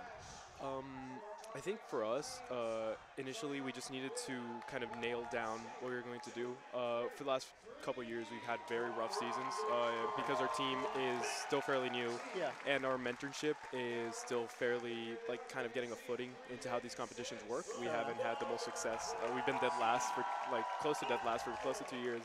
So this year, it was really about figuring out our niche, what we wanted to do, and kind of just going at that. Okay. And I guess another challenge would have been having so many new students. Exactly. And how many seniors did you say you have now? We have 3. 3. And how many underclassmen? 19. So, no, I mean, there's 19 people, 19 so total? it's 16. So 16? Yeah. So there's 16. They outnumber you. Absolutely. By a lot. How do you overcome that? So, well, what we really like is that our pool of underclassmen, both the freshmen and the sophomores, are incredibly devoted. They've been very, very passionate, so that helps a lot. In addition to that, we do preseason. We did a couple, 6 sessions of 2-hour mechanical lectures conducted by me. That sounds really helpful. Good job. Thank you. So we would lecture and then do practice on building pneumatic systems and drivetrains and a bunch of different things, just so they could get a taste of it. We also did a scrimmage earlier in the season, which is the first year we've done it, so that they could kind of get a feel for how the pressure of a competition works and such. And then during season, we've had problems with, in the past, a lot of the freshmen and sophomores kind of being in the way. So instead, we kind of decided to let them more kind of symbiotically learn from us while still contributing what they could to the team. And it was much more successful. We saw a lot of them enjoying season a lot more and actually feeling like they were contributing, which was great. So you guys got really lucky with that. Absolutely. Yeah, and you guys obviously put a lot of work into making sure everyone's knowledgeable. Exactly, so. And our lead programmer is a sophomore, actually, David Krajewski, and we're leaving the seniors, which were the other seniors were the project manager and the electrical lead. We feel really comfortable leaving the team because we're excited to see how they go, because we know that they have so much to grow, and they are a great, great group. It's really helpful that you guys spent the time to pass on that cumulative knowledge, right? Because exactly. That's the thing that makes the reason why long-term teams tend to have early success at a competition is because they've got that cumulative knowledge. Literally, we were just talking to Crunch, who's 22 seasons in. Oh, wow. So, they've got 22 years worth of learning and mistakes and things like that they don't necessarily have to make again. And so, you guys taking the time to make sure that all these new students know exactly the things that you've learned. When you graduate, you're not leaving them as a rookie team again. Yeah. We're excited about that. It's going to be, I think, it's going to be different not having any, because there's no seniors next year in the team. It's all going to be sophomores, freshmen, and the juniors that are coming up. And we're excited to see how they're going to grow because they have so much time to develop. And I mean, I think that's the reason that I like to do this. I love teaching, and the reason that I like that I've actually enjoyed the season so much is because I've had the opportunity to teach so many kids who I see so excited about the things I'm excited about. And we're a really big school, so those people, finding them any other way is very hard. And being able to allocate time to that is really, really hard. So what FRC lets me do is I can actually allocate the time into teaching them and passing on the knowledge that was taught to me by my mentors, and it's amazing. And being a senior, what is your favorite thing, and what maybe you'll go on in the future?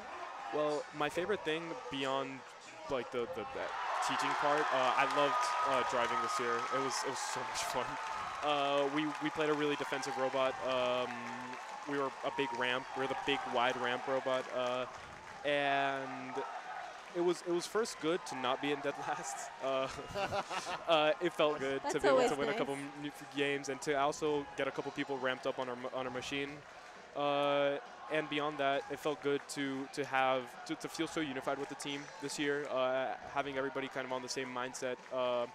And with the same mindset, not so much as last year as the previous years, which was a lot about how can we improve to maybe like win more, but it's more like what can we learn from these situations and how can we integrate that into moving forward. Yeah. So that mentality I think is a lot more helpful and will hopefully bear more fruits over these next couple of years. For sure. And let's jump back to today and this weekend. How is this competition treating you? Okay, so we ended 44th place, not dead last, so we're proud of that. Okay.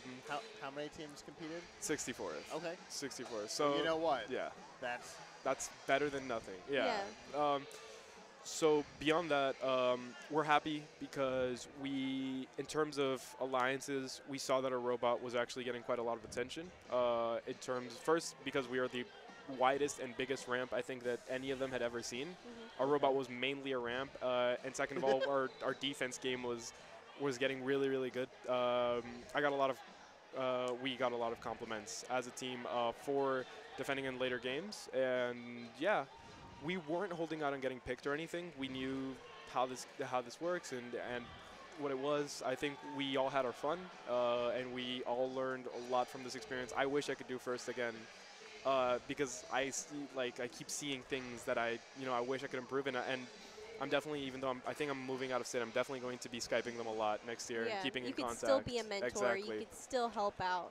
You could still be in contact and figure out how they're doing at competitions. And you can find wherever you end up going, you can find an FRC, an FGC, Lego League teams. You could be a mentor for them and honestly help them in ways and teach them, since you really love teaching. Exactly. You could really show your expertise and help them with their seasons as well. Absolutely. So what are your plans after high school? So I'm going to four-year college, most probably Olin College of Engineering. I passed through it's 2-round admission systems. I passed through the first one. I should be getting that news pretty soon. I know they have a lot of firsts.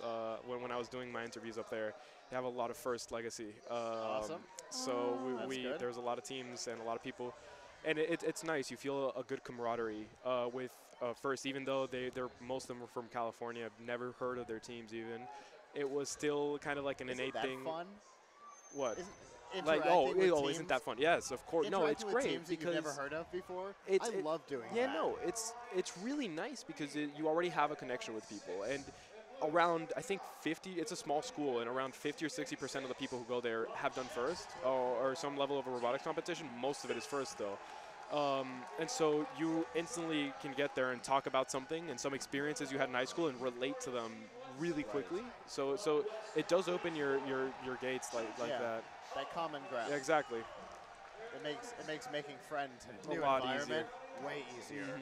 First was a big part of that for me as well. So exactly. I can definitely appreciate that. I have a quick question regarding your merchandise. Yes. I really love how you have the logo on a long sleeve, sweatshirt. Where do you guys get those? You have to reach I can get you in contact with our marketing people. I'm a mechie. I'm in the back room all the time building the robot. I have no idea where we do our merch stuff. I should. Can you have a PLUGHITZ one? I knew what you wanted. I think our marketing team is the best part of the team. I don't know if Yeah. you can see in the back. Around every single team, at least one person has one of their lightsabers, and they're always waving it and stuff. Oh, that's great. Which is nice. It's Yeah. kind of like everybody's got a part of our team, and they carry it around and they enjoy it. So a lot of kids have fun with them too. It's in a way really that's fun. a little deeper than giving out buttons and things like that, which is fun. It's fun to collect those things, but to be able to look around and see from a distance, to be able to identify the thing that represents your team on other people's teams is really Exactly. I need a lightsaber in the control room. Just We can absolutely get you future. one. Look at that, look at No that. problem. See, he has control over that, but not so much the sweatshirt. Yeah. No, because I know where the lightsabers are. I don't know where the sweatshirts are. They keep us away from us. Because, I mean, when you're in the team, the lightsabers become like a dime a dozen because you see them so much. Yeah, they're so always you around. always have them around. You're always playing with them. But these hoodies come once a year. So you have to run, grab it, and they hide those boxes deep. I'm gonna in find the room. boxes. I don't blame him. But no, absolutely. We'll see what we can do about the jacket. They're great. They're really comfy, and they look nice too. Oh yeah, no, Yeah, you the- look very great. Yeah. Thank you. So next year, only 3 of you are leaving. So 16 theoretically should be staying around, which is good. And you said you've got confidence in the new leadership of the team. Absolutely. We're leaving the That's team. really- Yeah. Oh, sorry. Yeah. That's got to be like psychically satisfying. No, by all means. I feel like even though we weren't successful with the team in terms of competitively, in terms of actually being able to set up a successful team, I think we did that amazingly. Our lead programmer, David Krajewski, is also taking the head of management kind of position. He's a sophomore right now, and he is one of the smartest people I've ever met. Our freshmen, three or four of them would stay with us, the build leads, from like every day to like 7 or 8 o'clock at school, in a school where everybody's expected, like the good students are expected to do 6 or 7 APs at any given time. It gets really, really heavy. It's a demanding high school. So even though we can't devote as much time to it, and when we're in season, we are stretching ourselves to maximum capacity. Most of the time as freshmen and sophomores, they don't have the work ethic, or we've seen in the previous years that they wouldn't have the work ethic, or they just wouldn't have the passion to stay, or even the time, or their parents wouldn't let them. There's a lot of conflicts. They would fight. We heard a lot of them calling and fighting with their parents, just 1 hour more, 2 hours more. That's really great. No, it's beautiful. I'm really excited about coming, and I'm going to be visiting them as much as possible, even when I'm up in Needham, because I want to see them grow, and I'm excited to see where they go from here. So yeah, we'll see. I want to challenge one thing you just said. Absolutely. You moved from near the bottom of the rankings last season to 44th this season. That's a huge improvement. It really is. I don't think that you didn't succeed in competition. Oh no, by all means. That's a huge success. No, by all means. And that's important to keep that mentality. That's a huge success. You guys did a great job. That's a huge growth. We did a great. I think we did improve, and I'm happy about that. And we did a good job with the robot, and a good job building it and designing it and such. And especially with all the math we put into that, designing the ramp angle was terrible. But it was fun. I love math. People in my team know me as the resident math nerd. I've been known to start going off lectures for hours to the freshmen when they don't get algebra, and I'm teaching them calculus. That's me. I understand. Yeah. So the builds, it wasn't. It's not that we don't think it was a success. Of course, we are very, very proud of the fact that we didn't disconnect once, which is an achievement. Awesome. We were able to make a robot that was functional, and not only that, but that was useful to the teams where we were. Right. We were giving them a good service. It was good. And also the ramp, it's a great crowd pleaser. The times we climbed, it was the biggest high I think our team got out of first. That's awesome. During the tournament. But the reason that I'm not saying that it was such a definite success is simply because I don't like getting complacent like that. Yeah. It's, Oh, yeah. You should always want to challenge Yes, exactly. yourself to We're be still better. hungry. We're still very hungry, and that's actually, always we're pushing. The school is going to create a first class, pretty much. So we're going to devote an entire period in addition to everything else, and we push it. We're pushing the mentors and the administration to do that. The mentors are on board, so we are. Of course, we're proud. But we're going to do. We want to do, and I'm certain we're going to do in the next couple of years so much more. That's awesome. So that's why. Pushing to be better is always important. Exactly. When you get complacent, you end up with a season that is, you grow to the top and then you end up exactly tumbling down. As we've seen, there have been teams that are here today who, have had rough seasons. I mean, who have gone to World Championship and placed at championship who, may try to ride that and have a future season that doesn't go so well. But, always trying to push to be better is important. By all means. Glad to hear it. All right. If people want to find out more about your team, how can they do that? Absolutely. So we do have an Instagram. That's our biggest thing. Follow BB Raiders at Instagram. It's this name that's on my hoodie. I hope that's legible. With the dash or without? Yes, with the dash. Okay. In addition to that, in our Instagram, you should find all the other information from us. We have a Twitter, too, though we don't post on it as frequently as we should. And if you want to contact us, we are bbraiders@gmail.com. Perfect. So, thank you for your time. Absolutely. Thanks for coming and talking to us. No, thank you. It's been great. Have a good rest of your day. Thank you. That's... I love them. Yeah, I know. I do, too. They need to come and spend all day with me with their lightsabers and their robots and all of their stuff. Robots. I just inspired something in my head that we'll talk about on the ride home. I obviously I knew what he was saying, that he would have loved to have made it to Final Alliance selection or something like that. But I think it's important for everybody to remember, just because you're not in first place or just because you didn't make it to the quarterfinals doesn't mean that the season wasn't a success or that the competition wasn't a success. Going from 64 to 44, huge accomplishment. that is a 33% increase. Yeah. That's crazy. Yeah. That's a huge growth. So be proud of your accomplishments, but always strive to be better. And that's, I think that's probably one of the biggest takeaways from first in general, right?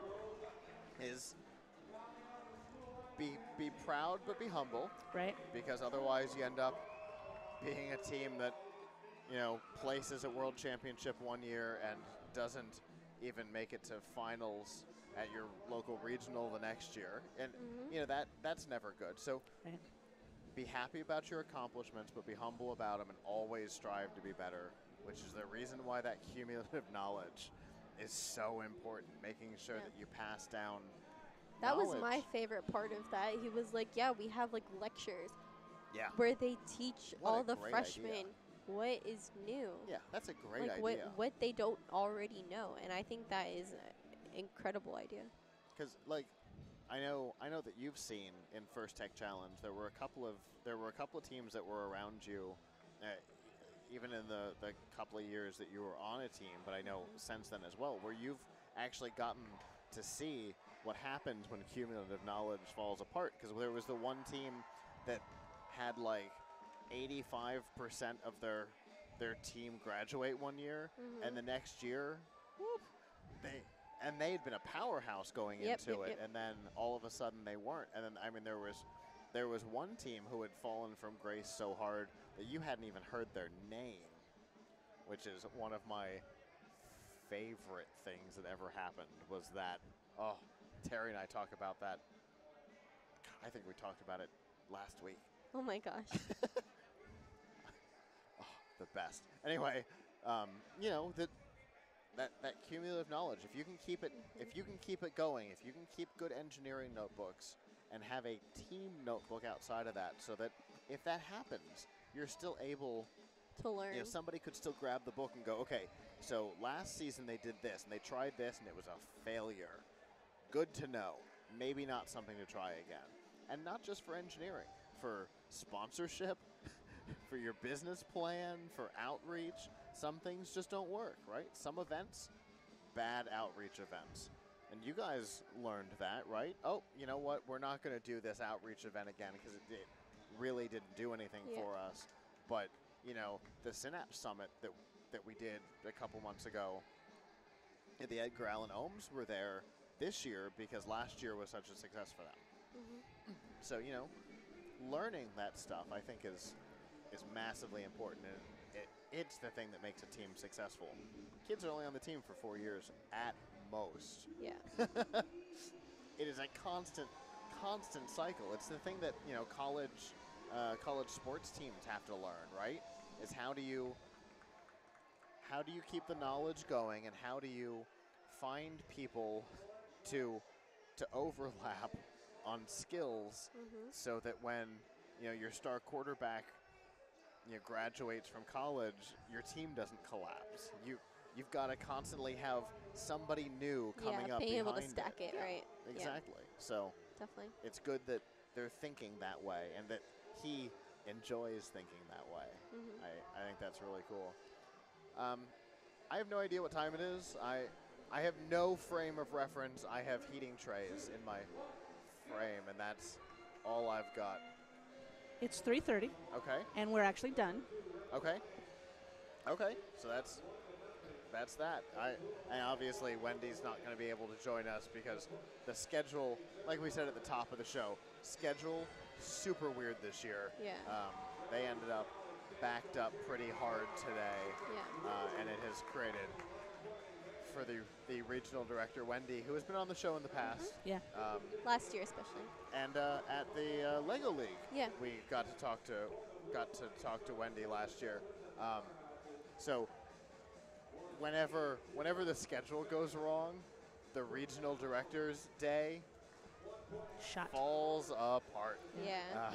Because they're the one trying to clean up all the mess that causes. Yep. So obviously we won't be talking to Wendy today, but you know, we've gotten to talk with her in the past, and one of the things that in talking to Wendy, talking to Sandra, and talking to Terry Willingham, one of the things that the state is really pushing right now is that there is a bill in the Florida House for funding for FIRST teams. Hey. First Robotics Competition, First Tech Challenge, and First Lego League.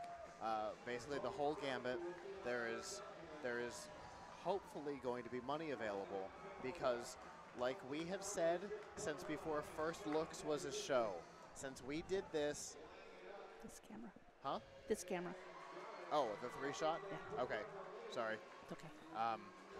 What we have been saying since before First Looks was a thing, when we did this as a PLUGHITZ Live special event, we want First to be thought of in the same way as sports. As sports, yeah. Because it is a sporting event. It is a when sport. you come here, it's just as big as going to a basketball game. Absolutely. Yeah. If you could hear that screaming, if you can hear the music, if you can hear the... Yeah, and that's all going through the audio right now, and that's the same thing that would happen if we were at a sporting event right now and we were, you know, interviewing I think there's athletes. more enthusiasm, to be honest with you. I'm 100% in agreement with you, but what there isn't the state funding for it, and since it's not classified as a sport, these students, depending on what schools they go to, these students didn't necessarily get excused absences for Thursday and Friday to be here for this competition. True. And that sucks. It's totally wrong. And I think the idea that the state could be, you've actually got plenty of cord on that if you want to go that way. There you go. So, like, I think the idea that the state would be willing to put in several $1 million of funding to the program is a great first step in being able to classify this as a sport, so these kids didn't get excused absences for 2 days to be here. So, if you're in Florida, there is actually through the South Florida Regional, which is either next week or 2 weeks from now. There was a little conflict the timeline on that from some of the teams. Sandra, who is the South Florida regional director, has been working on. There's actually a way that there's a form letter that Sandra put together that you can send to your representatives in the state, urging them to support this bill to help fund FIRST in Florida. Yes. It's a great idea. We should send them our coverage, too. Absolutely. So I don't know exactly how to find that, but I do know that ffcdi.org posted about it on their website, as did Team Duct Tape, the First Tech Challenge team. AMROC did, too. AMROC cross-published the one. Roboticon has published about it, and I know the South Florida Regional has published about it. So there's a lot of information out there, all with links to that form letter and with links to the information about who your representatives are and how to contact them. So if you're in Florida, roboticon.net is probably your easiest way to find it. Roboticon.net, you can find the link to the form letter and all the information about your reps. If you're in Florida, go there. Please contact your reps because, we've talked with Barry, we've talked with Terry and Wendy. Off camera, we've talked with Sandra, we've talked with Hans and Michael Coleman from First Tech Challenge, all about how important it is for FIRST to be considered a sport in Florida. And I hope that this would be step one in accomplishing that. We may not be able to make it happen in a year, but Barry and I have been talking about this goal for 4 or 5 years now. And you should also know how persistent we are. We have so many people on our team. We have Terry, we have Steve, we have you, we have Barry. We are all very persistent. Indeed. So we'll get it eventually. When we set our minds to something, we tend to make it happen. So expect for FIRST. And to be fair, I know this show is called First Looks, but I want VEX to be considered a sport, not just FIRST. I want robotics as a whole to be.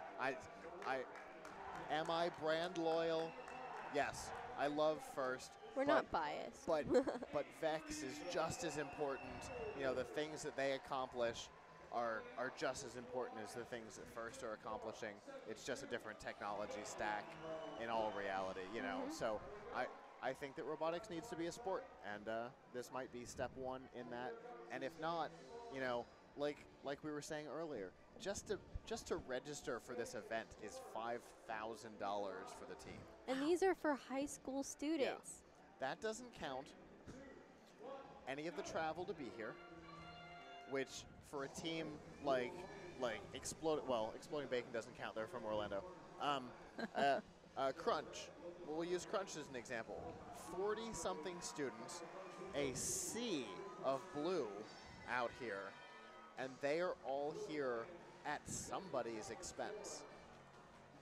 I guarantee that when a football team travels around the state for competitions, that is handled by the school or by boosters. Oh, absolutely. Those students aren't paying for their own hotel rooms, but that happens with these kids all the time. The Ninjaneers, who are usually right here behind us, but I don't know where they are this season. They're out there somewhere. They're from South Florida. In fact, Sandra, who's the South Florida regional director, her kid is on the Ninjaneers. Oh, cool. So they also have a huge delegation that comes out from South Florida. Yeah, it's a huge cost, and if the state can help with that, I think if ever there was something that state funding should go to, it should go to educational programs like what's happening. I mean, because it's a sport, like we were saying, but they get so much more out of this than just. And I'm not downplaying sports. No, like you get a lot out of playing basketball, and being a part of a team, and strategy and all that. But this is all that plus. Plus all the STEM stuff. But it also helps organizations. It helps companies. It's it's helping a better because the talent pool. The stuff. Here's the thing: the stuff that was learned out on this field right here is going to positively impact your employer. That's huge. So obviously we're very passionate about this particular topic. It's one of the reasons why this show was created in the first place, was to bring awareness to what the program is, who the teams are, but in particular, what these students get out of this experience. I don't think there was a guest today who didn't say, my career goals were affected by what happened on this field And behind us. that's the majority. Yeah. The majority of the people we speak to about FIRST are like, yeah, I definitely, this has definitely helped me in every way. Yeah, I mean, your career goals were upended by FIRST. Oh, 100%. They were upended and formed and refined and boosted. I can't even say. In just the 2 years you were on a team. Yeah, just 2 years. And so, if we can encourage programs starting with Lego League Junior and Lego League in elementary school, middle school, high school, and beyond, I think that's massively important, because I think it's a benefit to society. Agreed. That's the thing. I think what's happening out here ends up with a benefit to society in a way that other extracurricular activities tend don't to necessarily, not. don't. So, like I said, if you're in Florida, please contact your representatives about the funding. And if you're not in Florida, if you're somewhere else in the country and you are interested in what Sandra and Wendy and the first team here in Florida has been doing that got them to the point where there are potentially millions of dollars in funding available for teams, reach out to the members of the Orlando Regional and the South Florida Regional.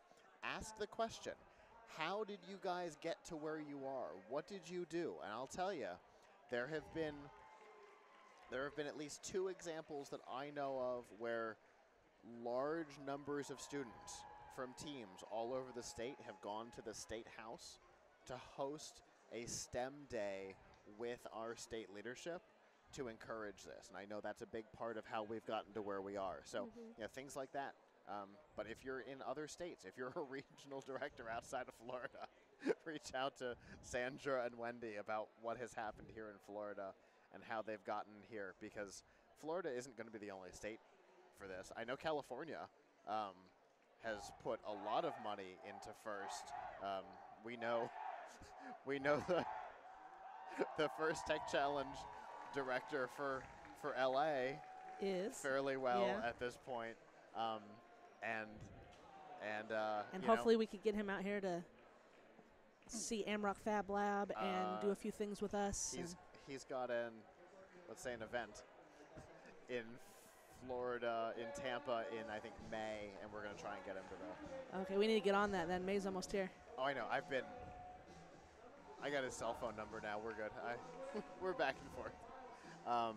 But yeah, so I know California's put some resources behind it, but the number I think is in my head right now is 10 million available from Florida if this bill passes. So wow.